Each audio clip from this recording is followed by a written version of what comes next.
이 하찮은 돌무더기가 천금, 아니 만금의 가치를 품고 있다는 것을 정녕 모르시겠습니까? 굶주림에 죽어가던 양반댁 규수의 입에서 처음으로 터져나온 한마디였습니다. 쨍그랑 온 마을이 발칵 뒤집히는 소리였지요. 어찌하여 멸시받던 떠돌이 여인의 눈에만 모두가 외면한 버려진 땅의 비밀이 보였던 것일까요? 그 메마른 입술 사이로 대체 어떤 거대한 운명의 서막이 열리려 했던 걸까요? 어서 오세요. 오늘 밤도 잠 못 이루고 이 깊은 주막의 문을 두드리셨군요. 어제 한 길손이 눈물로 풀어놓고 간 어느 가여운 여인의 사연이랍니다. 타닥 타닥 장작 타는 소리가 꼭 그 여인의 억눌린 한숨 같아 마음이 시리네요. 번님, 혹시 그대도 평생을 묵묵히 가족을 위해 희생하며 내 안의 지혜와 가치를 제대로 한번 펼쳐보지 못하고 살아오시지는 않으셨는지요? 오늘 밤 이야기 속 주인공 설아라는 여인도 딱 그렇게 살았답니다. 자,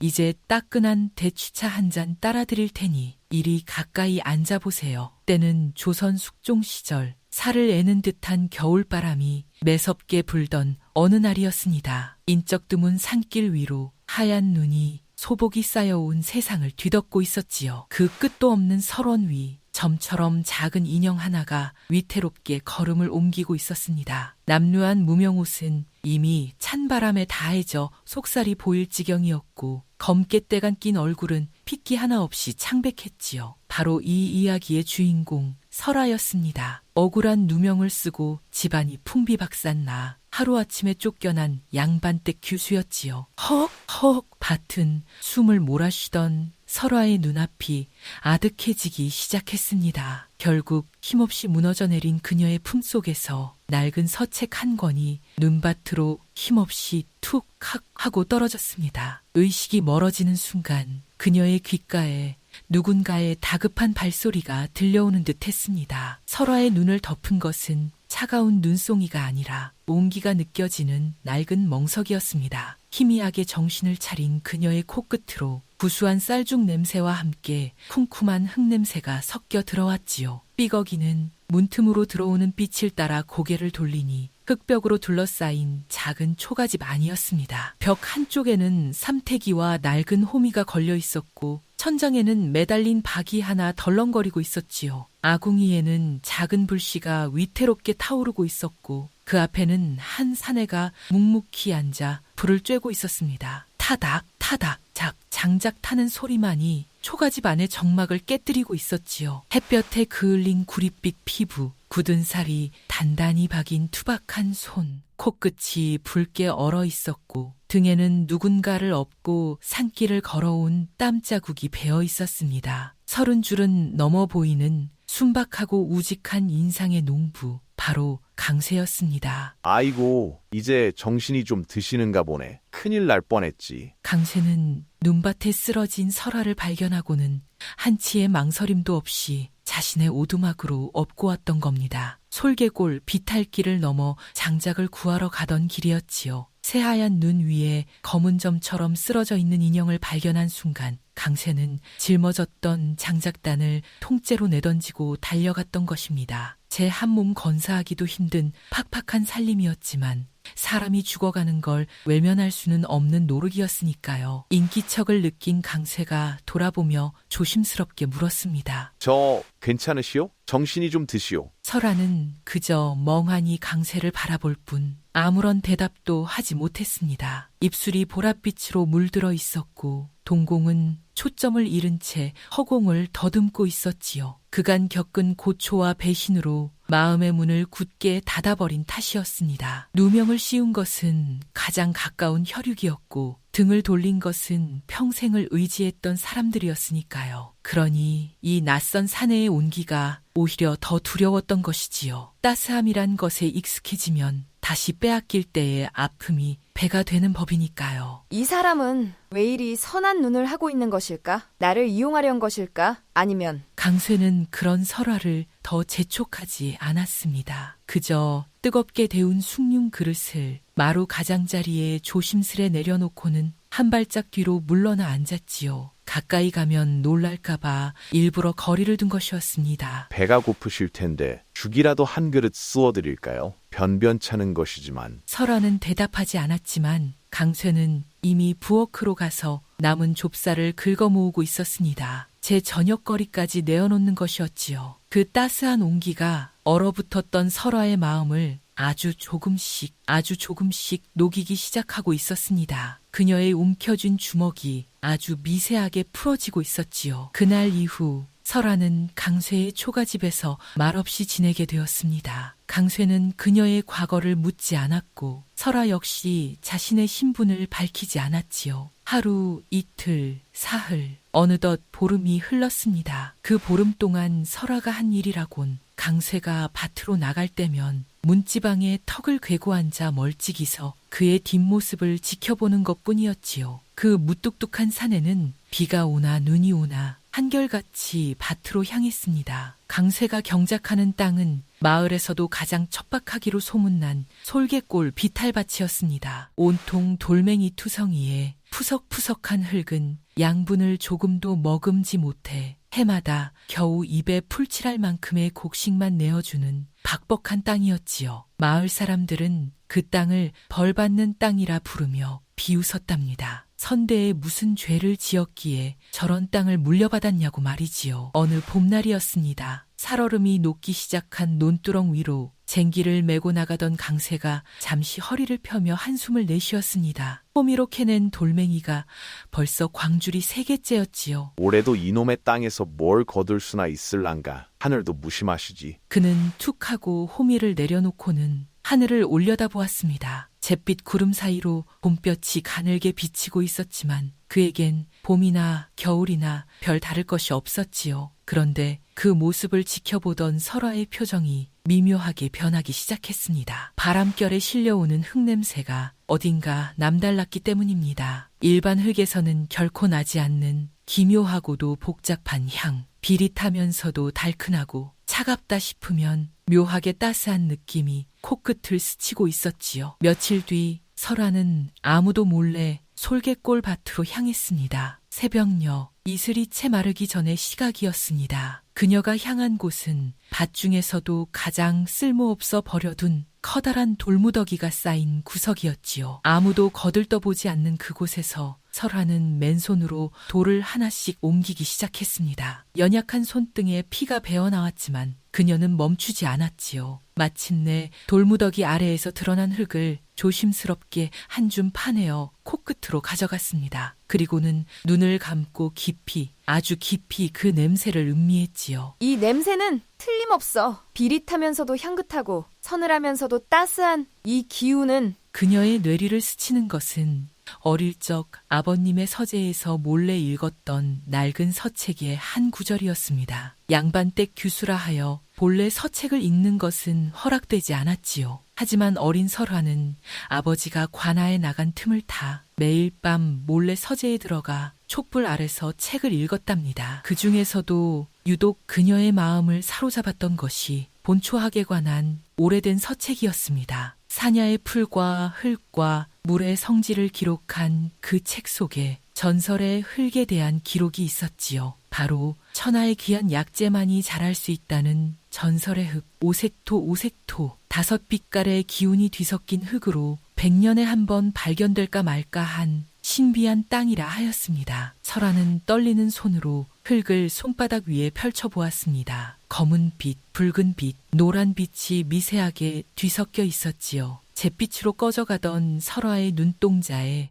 아주 오랜만에 희미한 빛이 감돌기 시작했습니다. 그 빛은 절망의 끝에서 피어난 한 줄기 희망의 불씨와도 같았지요. 하지만 세상은 두 사람의 조용한 희망을 가만히 내버려 두지 않았습니다. 강쇠가 정체모를 떠돌이 여인을 들였다는 소문은 작은 마을에 금세 파다하게 퍼져나갔지요. 장터라도 가는 날이면 마을 사람들은 뒤에서 수군거리기 바빴습니다. 떡장수 앞에서, 포목전 길목에서, 우물가에서 강쇠가 지나갈 때마다 쉬쉬하는 소리가 등 뒤를 따라다녔지요. 어느 장날이었습니다. 강쇠가 소금 한 대를 사려고 장터에 들렀을 때 등 뒤에서 낯익은 목소리들이 쏟아져 나왔습니다. 저기 저 강세 좀 보게. 제 앞가림도 못하는 주제에 멀쩡하게 생긴 젊은 여인을 주워다 끼고 산다지 뭔가. 트츠, 필시 무슨 꿍꿍이가 있는 계집일게야. 저러다 살림 거덜 내고 쫓겨날걸? 강세는 들리지 않는 척 걸음을 옮겼지만 빗불이 시뻘겋게 달아올랐습니다. 설화 아씨한테 무슨 죄가 있다고 사람이 사람을 구한 것이 그리 큰 잘못이란 말인가? 그 중에서도 가장 악랄하게 혀를 차는 자가 있었으니 바로 마을의 소문난 부자 박첨지였습니다. 그는 번듯한 비단 도포를 입고 있었지만 그 눈매는 매처럼 매섭고 입꼬리는 늘 비열하게 올라가 있었지요. 어느 날 밭에서 돌아오는 강세를 길목에서 마주친 박첨지가 부채로 코를 막으며 비아냥거렸습니다. 이복의 강쇠, 자네 움막에서 시큼한 냄새가 진동을 하던데 아직도 그 거지 계집을 내보내지 않은 겐가? 첨지 어르신, 그저 오갈 데 없는 가여운 사람일 뿐입니다. 가여워?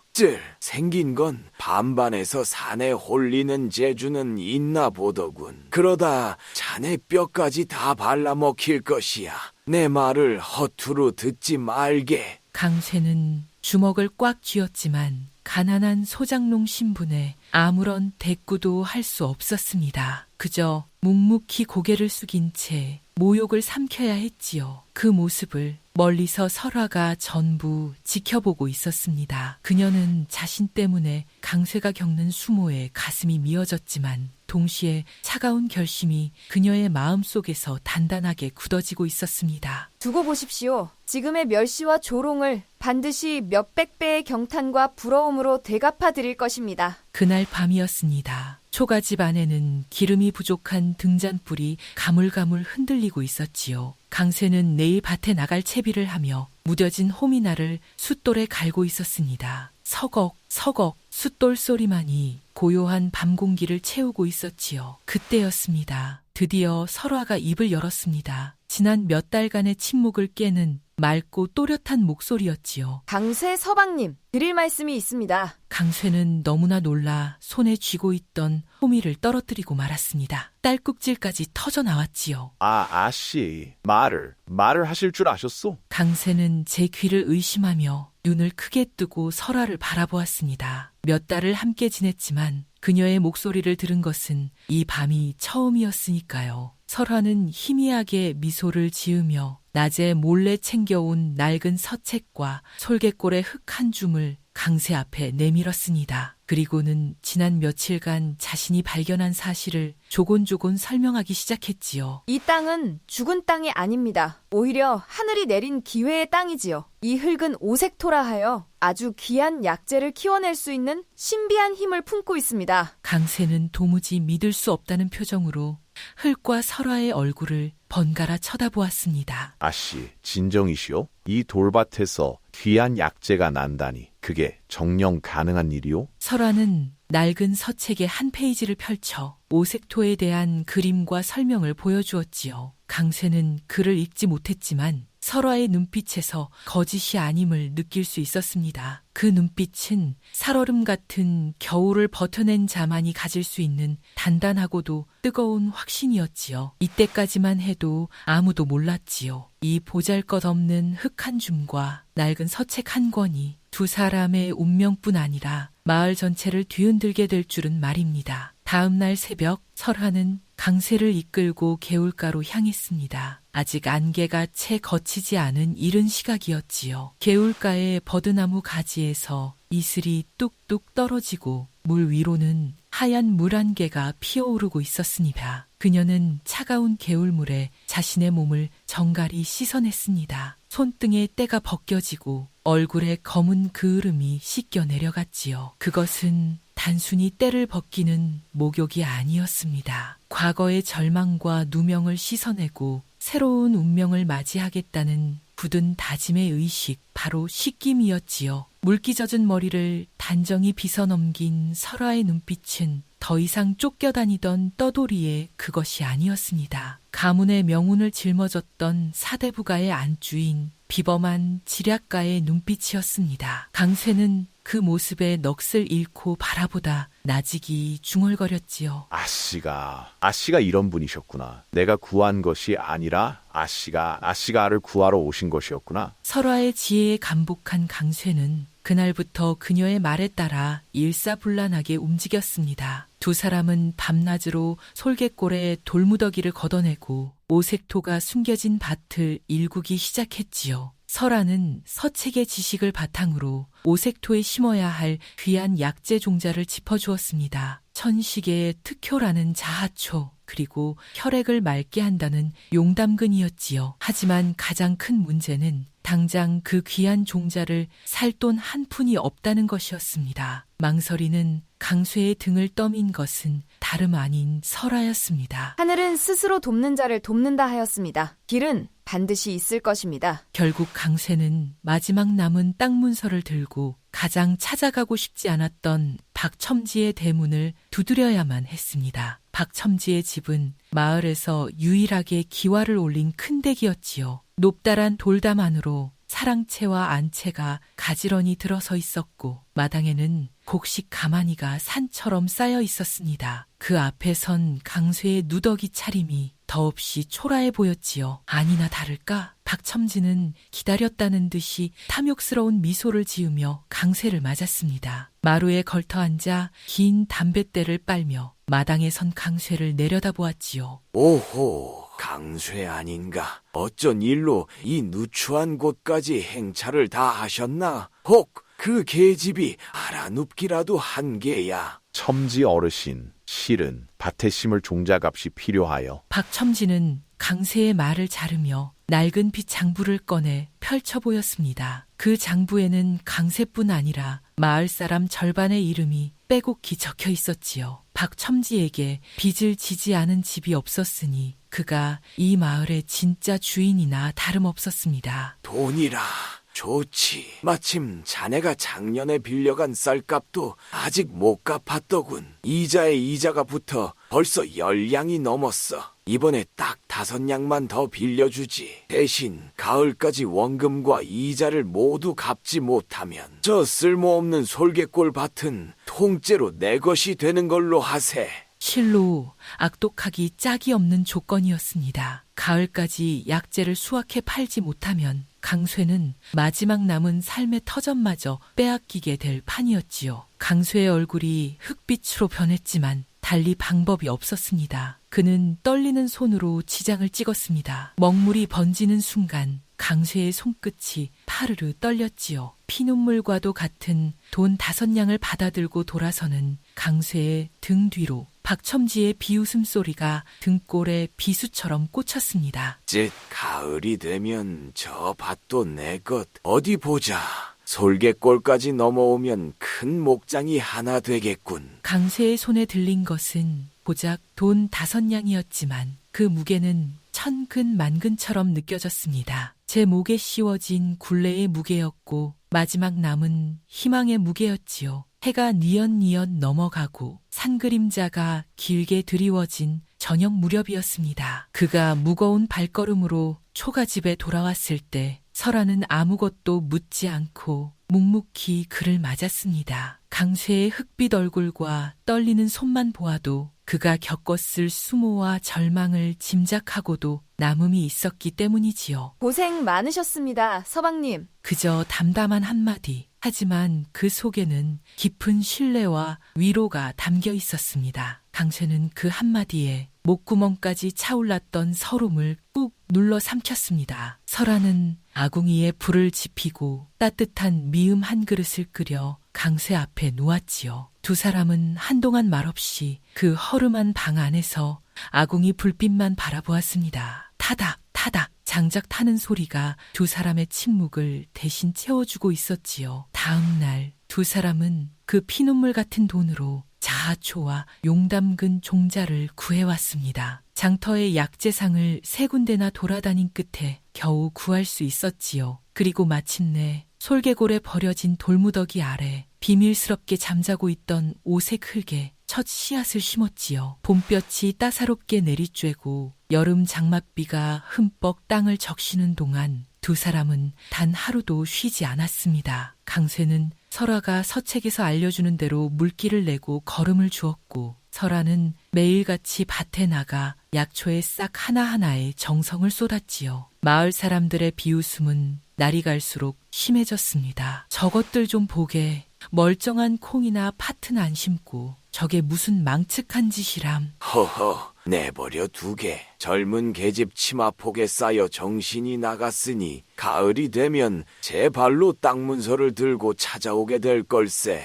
박첨지는 매일같이 언덕 위에서 솔개골을 내려다보며 입맛을 다셨습니다. 그에게 저 밭은 이미 자신의 것이나 마찬가지였으니까요. 시간은 덧없이 흘러 어느덧 서늘한 바람이 불어오는 늦여름이 되었습니다. 그런데 이상한 일이었습니다. 강쇠의 밭에 자라난 약초들은 모양새가 영 볼품이 없었지요. 잎은 시들시들하고 줄기는 가늘어 금방이라도 쓰러질 듯 위태로워 보였습니다. 이웃밭의 콩이나 팥은 실하게 연그러가고 있건만 강쇠의 밭만 유독 처량해 보였지요. 평생을 농사만 지어온 강쇠의 눈에도 저것이 과연 돈이 될까 의구심이 들 정도였습니다. 밤이면 밤마다 강쇠는 뒤척이며 잠을 이루지 못했지요. 아씨의 말씀이 틀린 것일까? 내가 마지막 희망마저 날려버린 것인가? 가을이 되면 땅 문서를 내줘야 하는데 그러면 우린 어디로 가란 말인가? 그의 마음속에 불안의 그림자가 짙게 드리워지기 시작했습니다. 그런 강쇠의 마음을 아는지 모르는지 설아마는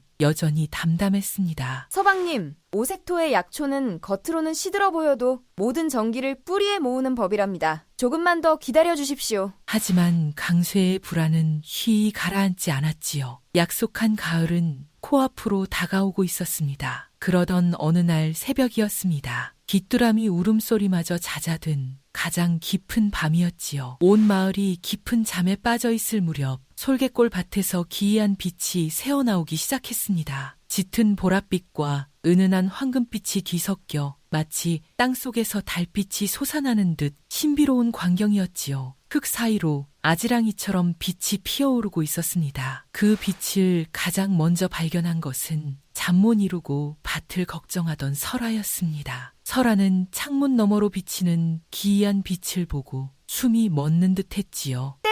때가 되었구나. 서책에 기록된 그대로야. 오색토의 약초가 모든 전기를 뿌리에 모으면 땅이 빛을 내뿜는다 하였지. 그녀는 조용히 강쇠를 깨웠습니다. 뜬 눈으로 밤을 새우고 있던 강쇠는 밭의 광경을 보고는 제 눈을 의심했지요. 이게 무슨 밭에서 빛이 나고 있단 말인가? 두 사람이 서둘러 밭으로 달려갔을 때 밭 언저리에서 인기척이 들렸습니다. 박첨지가 몇몇 마을 사람들과 함께 혀를 차며 나타난 것이었지요. 박첨지는 이 기이한 빛에 이끌려 나온 것이 아니었습니다. 가을 기한이 다 되어 밤새 땅 문서를 챙겨왔던 것이지요. 이게 무슨 해괴한 짓들인가?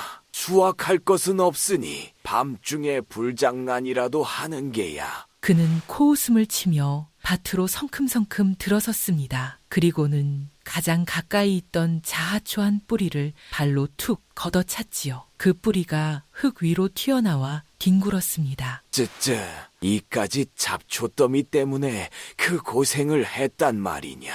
어서 땅 문서나 가져오너라.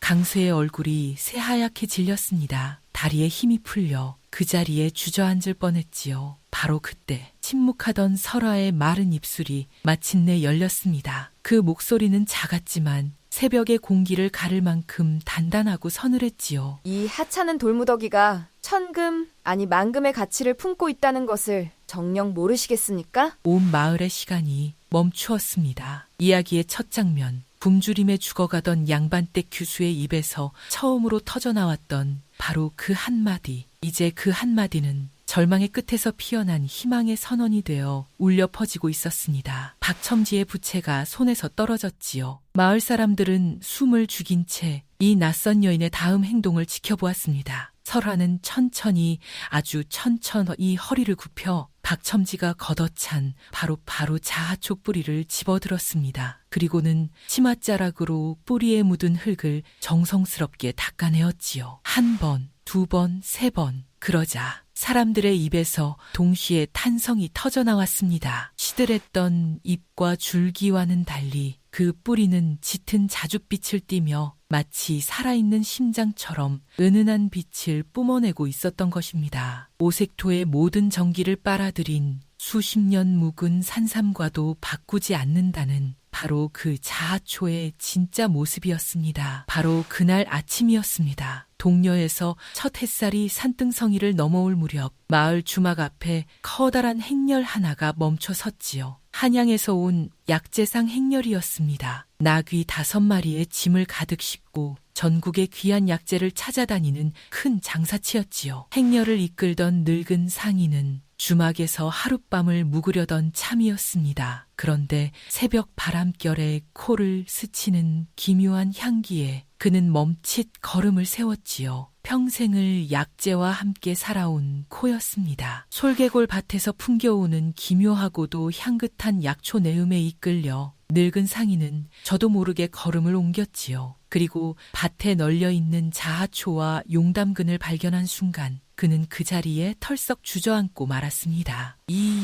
이럴 수가. 전설로만 듣던 오색토의 신물이 이런 촌구석에 있었다니. 그는 덜덜 떨리는 손으로 약초뿌리 하나를 집어들고는 하늘을 향해 큰 절을 올렸습니다. 코끝에 갖다 대고 눈을 감고 한참을 그 향기를 음미했지요. 50년 약재업을 해왔지만 이런 물건은 난생 처음이요. 이것은 돈으로 매길 수 없는 보물이요. 소문은 삽시간에 퍼져나갔습니다. 강쇠의 밭에서 난 볼품없는 풀뿌리가 사실은 임금님 수라상에나 오를 법한 천하의 귀물이란 것을 온 마을 사람들이 알게 되었지요. 약재상은 자신이 가진 현금을 모두 털어 밭에 약초를 사겠다고 제안했습니다. 그가 내놓은 돈은 커다란 괴짝으로 무려 3개. 강쇠가 평생을 일해도 만져볼 수 없는 거금이었지요. 괴짝이 열리는 순간 아침 햇살을 받은 엽전들이 눈부신 황금빛으로 반짝였습니다. 모여든 마을 사람들의 입에서 탄성이 쏟아져 나왔지요. 어제까지 강쇠를 비웃던 바로 그 입들이었습니다. 그 빛을 정면으로 마주한 박첨지의 얼굴은 순식간에 잿빛으로 변해버렸습니다. 아니야.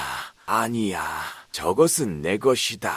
저 땅도 저 돈도 전부 내 것이었어야 해. 그의 다리가 후들후들 떨리기 시작했지요. 그는 무언가에 홀린 듯 비틀거리며 사람들의 시선을 피해 도망치듯 사라졌습니다. 그 모습을 지켜보던 강쇠는 더 이상 참지 못하고 뜨거운 눈물을 쏟아냈습니다. 돌밭에서 멸시받으며 살아온 세월의 서름과 눈밭에서 주워온 여인을 끝까지 믿어준 자신에 대한 벅참이 뒤섞인 눈물이었지요. 설아는 말없이 강쇠의 곁에 서서 그의 투박한 손을 가만히 잡아주었습니다. 그 순간 마치 하늘도 함께 기뻐하는 듯 메마른 땅 위로 시원한 소나기가 후두둑 쏟아지기 시작했습니다. 빗물은 두 사람의 얼굴에 흐르는 눈물을 씻어주었지요. 지난날의 아픔과 가난의 먼지를 깨끗하게 정화시켜주듯 따뜻한 빗줄기가 온 솔개골을 적셔주었습니다. 빗속에서 두 사람은 한동안 그렇게 서 있었습니다. 말이 필요 없는 순간이었지요. 며칠 뒤 강쇠와 설아는 돈 괴짝 하나를 들고 박첨지의 집을 찾아갔습니다. 대문 앞에서부터 통곡 소리가 흘러나오고 있었지요. 평생 모은 재산보다 더 큰 부가 눈앞에서 사라진 충격에 박첨지는 그만 몸져 눕고 만 것입니다. 번듯했던 비단 도포는 구겨진 채 마루에 너저분이 널려 있었고 부채로 코를 막던 거만한 모습은 온데간데 없었지요. 강쇠는 말없이 빗 장부를 가져오라 했습니다. 박첨지의 하인이 떨리는 손으로 장부를 가져왔지요. 강쇠는 빌렸던 원금 5냥과 박첨지가 제멋대로 매겼던 이자까지 쳐서 15냥을